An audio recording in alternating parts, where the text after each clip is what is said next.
বলিউডের সুপারস্টার রণবীর কাপুর বর্তমানে ক্যারিয়ারে খুব ব্যস্ত সময় পার করছেন। এনিমেলের মতন ব্যবসাফল সিনেমার পরে তার যেন ভক্তদের সংখ্যা দিন দিন বেড়েই চলেছে।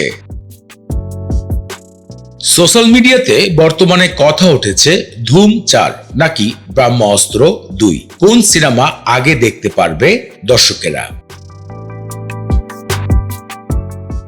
রণবীর কাপুর বর্তমানে সঞ্জয় নীলা বানসালির upcoming cinema love and war cinema নিয়ে ব্যস্ত সময় পার করছেন। এছাড়াও জানা গিয়েছে রামায়ণের মতন সিনেমায়ও কাজ করছেন রণবীর কাপুর। এখন কথা উঠছে, তাহলে এনিমেলের দ্বিতীয় পর্ব এনিমেল পার কবে কাজ শুরু করবেন? এ বিষয় নিয়ে সোজা সাপটা কথা বলেছেন রণবীর কাপুর। তিনি মনে করেন 2027 সালের শেষের দিকে তিনি এনিমেল পার্কের জন্য প্রস্তুত রয়েছেন।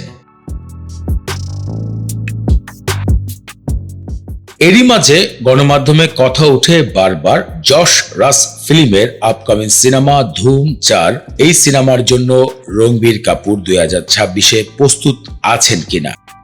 এ বিষয়ে রণবীর কাপুর সোজা সাপটা বলেছেন 2027 সাল পর্যন্ত তার একের পর এক সিনেমার শিডিউল পড়ে রয়েছে। তাই ধুম 4 এবং আয়ান মুখার্জির ব্রহ্মাস্ত্র 2 দুটি সিনেমাই অবশ্যই 2027-এর পর দেখা যাবে, কারণ এর আগে তার হাতে একের পর এক সিনেমার শিডিউল রয়েছে।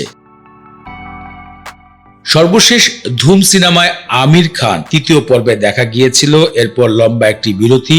সবাই অপেক্ষা রয়েছে কবে দেখা যাবে ধুমের চতুর্থ পর্ব। আর সেখানে রণবীর কাপুরকে এনে সিনেমা প্রতিষ্ঠান নতুন একটি ধামাকা দিতে চায়।